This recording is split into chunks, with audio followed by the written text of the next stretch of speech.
We're going to be checking out the Cloner Alliance Box Pro and seeing if it's any good at recording video and gameplay from a whole range of sources.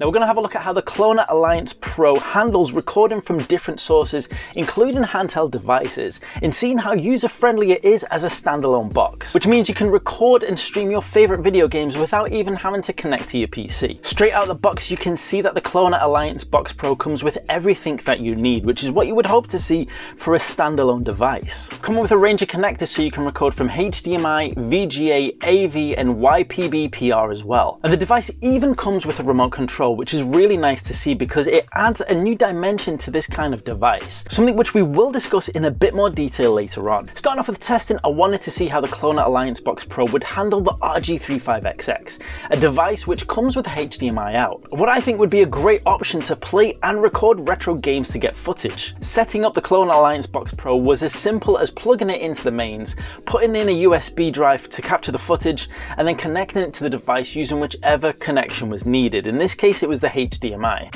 Now, to be able to see what I was playing on the RG35XX, at the same time I had to connect the 35XX to the Cloner Alliance Box Pro, but connect the Cloner Alliance Box Pro to a TV so we could see the screen. Now, this isn't needed for the Cloner Alliance Box Pro to record, however it would be pretty difficult knowing what you're doing if you couldn't see your gameplay on a screen somewhere. And with that simple setup, it was as easy as clicking the record button on the Cloner Alliance Box Pro. And you could see when it was recording because the box would flash, and also on the TV screen in the corner there would be a little record symbol, which meant it was really simple and easy to do, and I was up and recording in no time and enjoying some awesome retro games at the same time. Moving on to recording the Steam Deck, and it was just as easy as well. The only difference with the Steam Deck is you need to have your Steam Deck connected to a Steam Deck dock because it doesn't have a native HDMI out, but that's a Steam Deck issue and not a Cloner Alliance Box Pro issue. Having ticked the box of handheld devices and being able to record from them really well, it was time to move on to home consoles. No need to repeat the same thing again, but connecting to the Xbox Series S was just as simple. Basically connecting the video out on the console to the HDMI in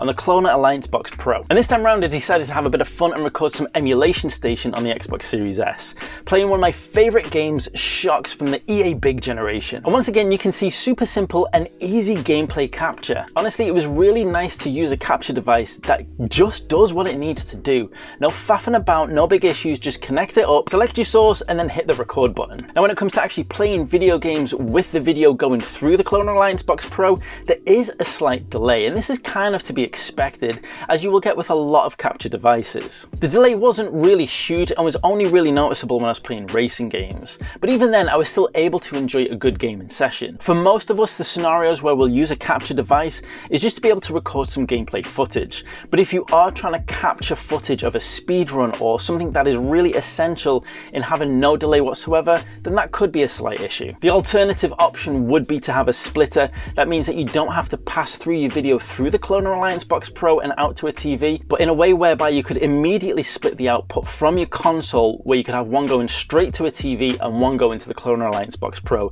so therefore you wouldn't introduce that delay. When recording as well, the Cloner Alliance Box Pro is intelligent enough to not make the file sizes too big for the file format that you're using, leaving the Box Pro recording for hours on end. At the end, when I actually looked at what was recorded, there was a bunch of video files at around about 4.2 gigabytes each. And when storage space ran out, the Cloner Alliance Box Pro stopped gracefully without any issues of maybe overwriting data or corrupting any of the existing files. And storage space running out was obvious because the flashing light on the system would stop when it stopped recording. Now the Cloner Alliance Box Pro is a great video capture device, but it comes with some extra funky features as well. The fact that it's standalone is really useful and handy, especially when you want to maybe record where you don't have a PC available next to you. It's really easy to use and quick to set up, and you can take it pretty much anywhere you want, meaning that even if you're away from home and you want to capture something maybe from a handheld device, you can do that no problem. But the feature I really liked on the Cloner Alliance Box Pro was the ability to schedule recordings.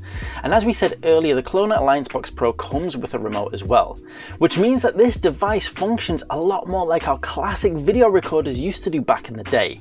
You can have your Cloner Alliance Box Pro connected to your TV, and the output could come from any video streaming system, whether it's a console or whether it's your regular regular TV service, which means you can use the Clona Alliance Box Pro as a TV recording system as well, and have that ability to schedule recordings for when your favorite shows start. Now I know we live in a world where that isn't as necessary anymore, but that nostalgic lover of all things retro to me really loves the idea of being able to have a modern version of an old school video recording system. That ability to schedule recording your favorite TV show when it was on so you could watch it later. This was a really nice touch and something that elevates the Clona Alliance Box Pro for me above being a simple video game capture device. Now in terms of features I would have liked to have seen, I would have loved it if the Clona Alliance Box Pro had some onboard storage, so then you didn't have to plug in a USB. It's not really a big deal, especially considering how easily we can find cheap storage these days, but it would have been a nice little extra. Now the Clona Alliance Box Pro is a fantastic device with a load of awesome features, but it is going to set you back around about £190 and around about $200. But you will be getting a feature-packed, really easy to use capture device that you can use for more things than just video games. If you do want to get your hands on one of these, then you can check out the link in the description below. And if you've enjoyed the content here on the channel, then you will love this next episode right here.